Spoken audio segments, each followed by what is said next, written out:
दोस्तों बहुत बड़ी खबर निकल के आ रही है। दिल्ली सरकार ने लूट लिया हमारा ऑक्सीजन टैंकर। हरियाणा के स्वास्थ्य मंत्री का आरोप। अगर आपको विस्तार से इस खबर को बताएं तो हरियाणा के स्वास्थ्य मंत्री अनिल विज ने आरोप लगाया है कि देर रात दिल्ली सरकार ने हरियाणा का ऑक्सीजन टैंकर लूट लिया है। आपको बता दें कि अनिल विज ने कहा है कि हम पर दबाव डाला जा रहा है कि दिल्ली को ऑक्सीजन हम दें और साथ ही हमारी पहली प्राथमिकता हरियाणा है। कल हमारा टैंकर फरीदाबाद के अस्पतालों के लिए दिल्ली से जा रहा था। दिल्ली सरकार ने हमारा टैंकर लूट लिया। मैंने आदेश जारी किए हैं जो कि टैंकर जाएगा वो पुलिस के साथ जाएगा। दिल्ली सरकार ने मंगलवार रात को दावा किया था कि उनके कई अस्पतालों में ऑक्सीजन की भारी कमी है और कुछ ही घंटों की जरूरत की ऑक्सीजन बची है। हालांकि इसके बाद मंगलवार को रात बुधवार को और साथ ही दिन में दिल्ली में ऑक्सीजन की सप्लाई को बढ़ाया गया और साथ ही दिल्ली में अस्पताल कोरोना मरीजों से भरे पड़े हैं और न के बराबर आईसीयू तथा वेंटिलेटर के बेड बचे हुए हैं। कोरोना की इस दूसरी लहर में दिल्ली के अस्पतालों पर प्रचंड दबाव है। दिल्ली के अस्पताल इस वक्त न सिर्फ पूरी तरह से भर चुके हैं बल्कि उनमें ऑक्सीजन की भारी किल्लत भी हो रही है। कल शाम ही दिल्ली के स्वास्थ्य मंत्री सत्येंद्र जैन ने ट्वीट करके पूर्वी दिल्ली के जीटीबी अस्पताल में ऑक्सीजन की कमी की बात कही थी। उन्होंने बताया था कि अस्पताल के पास सिर्फ 4 घंटे का ऑक्सीजन और साथ ही ऑक्सीजन अगर सही समय पर न मिला तो दिक्कत हो सकती है। और साथ ही उनके इस ट्वीट के चंद घंटों के बाद ही उत्तर प्रदेश के मोदी नगर से एक ऑक्सीजन टैंकर जीटीबी अस्पताल पहुंच गया था। केंद्रीय गृह मंत्री ने कहा है कि दिल्ली के अस्पतालों में ऑक्सीजन उपलब्ध कराने के खातिर हर संभव प्रयास किया जाएगा और साथ ही यह सुनिश्चित करने का प्रयास करेगा कि आवश्यक जन स्वास्थ्य के सामान की कमी न हो। एक सरकारी अधिकारी ने कहा कि गृह मंत्रालय दिल्ली के लिए ऑक्सीजन की आपूर्ति सुचारू रूप से हर संभव प्रयास कर रहा है ताकि राजधानी के अस्पतालों में मेडिकल ऑक्सीजन की कमी न हो। अधिकारी ने कहा कि केंद्र सरकार ऑक्सीजन की निर्बाध आपूर्ति सुनिश्चित करने का प्रयास करेगी। केंद्र सरकार पिछले शुक्रवार को मेडिकल ऑक्सीजन ले जाने वाले वाहनों को निर्बाध आवाजाही सुनिश्चित का निर्देश भी राज्यों को दे दिया था। रविवार को केंद्र सरकार ने 9 विशिष्ट श्रेणी के उद्योगों को छोड़ करके शेष औद्योगिक इकाइयों में ऑक्सीजन की आपूर्ति पर रोक लगा दी थी। अधिक बड़ी खबर निकल के आ रही है। राहुल का पीएम मोदी पर अटैक। बोले कि कोरोना के लिए बनाई नोटबंदी जैसी रणनीति। अगर आपको विस्तार से इस खबर को बताएं तो कांग्रेस के पूर्व अध्यक्ष राहुल गांधी केंद्र की मोदी सरकार पर लगातार हमलावर हैं। कोरोना से बिगड़ती स्थिति को देखते हुए वे सरकार पर जमकर के निशाना भी साध रहे हैं और साथ ही कई मौकों पर केंद्र की रणनीति पर भी तंज कस रहे हैं। अब राहुल गांधी की तरफ से केंद्र सरकार की वैक्सीन रणनीति की तुलना नोटबंदी से कर दी गई है। उन्होंने लोगों की समस्या का मुद्दा उठाते हुए सरकार को आड़े हाथे लिया। आपको बता दें कि राहुल गांधी ने ट्वीट करके कहा है कि केंद्र सरकार की वैक्सीन रणनीति नोटबंदी से अभी कम नहीं है और आपको बता दें कि आम जन लाइनों में लगेंगे और साथ ही धन, स्वास्थ्य और जान का नुकसान भी झेलेंगे और अंत में सिर्फ कुछ उद्योगपतियों को ही फायदा होगा, ऐसा राहुल गांधी ने अपने ट्वीट में कहा है।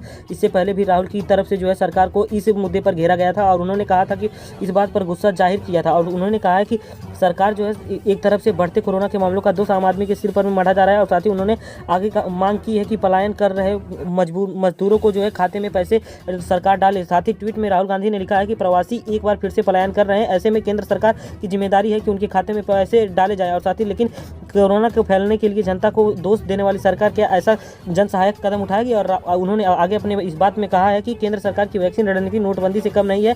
आम जन लाइनों में लगेंगे और साथ ही धन, स्वास्थ्य और जान का नुकसान भी झेलेंगे और अंत में सिर्फ कुछ उद्योगपतियों को ही लाभ होगा, ऐसा उन्होंने अपने ट्वीट में जिक्र किया है। प्रवासी एक बार फिर से पलायन कर रहे हैं, ऐसे में केंद्र सरकार की जिम्मेदारी है कि उनके खातों में रुपए डाले जाएं। बड़ी खबर निकल के आ रही है कोविशील्ड वैक्सीन से जुड़ी हुई। आपको बता दें कि कोविशील्ड वैक्सीन सरकारी अस्पतालों में 400 और साथ ही प्राइवेट में 600 रुपये में लगेगी एक डोज। अगर आपको विस्तार से इस खबर को बताएं तो भारत सरकार के निर्देशों के बाद सीरम इंस्टीट्यूट ऑफ इंडिया के कोविशील्ड वैक्सीन की कीमतों की घोषणा कर दी है। राज्य सरकारों के लिए कोविशील्ड वैक्सीन की प्रति डोज 400 रुपये और साथ ही प्राइवेट अस्पतालों के लिए प्रति डोज की कीमत 600 रुपये होगी। संक्रमण से बचने के लिए कोविशील्ड की 2 डोज ली जाती है जो कि पहली और दूसरी डोज के बीच 4 से 6 हफ्तों का अंतर होता है। सीरम इंस्टीट्यूट के सीईओ आधार पूर्णवाला ने कहा है कि अगले 2 महीनों के लिए हम टीकों की उत्पादन क्षमता बढ़ाएंगे। हमारी क्षमता 50% टीके भारत सरकार की टीकाकरण अभियान में दिए जाएंगे जो कि बाकी 50% राज्य सरकारों को निजी अस्पतालों के लिए होंगे, जो कि कंपनी ने कहा है कि उसके टीके बाकी सभी टीकों की तुलना में सबसे सस्ते हैं। और साथ ही अमेरिकन कंपनी फाइजर और साथ ही मॉडर्ना की वैक्सीन 1500 रुपये प्रति डोज है। स्पुतनिक वी की कीमत 750 रुपये प्रति डोज है। वैक्सीन उत्पादन क्षमता को बढ़ावा उन्होंने देने के लिए वादा किया और साथ ही बढ़ावा देने के लिए हाल ही में केंद्र ने वैक्सीन बनाने वाली company serum institute of India यानी कि ASI और साथ ही भारत बायोटेक को समर्थन देने को लेकर के सैद्धांतिक मंजूरी भी दे दी है। और साथ ही हाल ही में वित्त मंत्रालय ने सीरम इंस्टीट्यूट के लिए 3000 करोड़ और साथ ही भारत बायोटेक को 15,000 करोड़ रुपए का प्रदान करने की मंजूरी भी दे दी है और इन्हें जल्द ही यह ग्रेजुएटी कर दिया जाएगा। साथ ही इसके साथ ही पहले सीरम इंस्टीट्यूट ऑफ इंडिया के CEO आधार पूर्णवाला ने सुझाव दिया था कि उन्हें वैक्सीन का उत्पादन बढ़ाने के लिए करीब 3000 करोड़ रुपए की जरूरत है, तो इसीलिए उनको इसका भुगतान कर दिया गया है।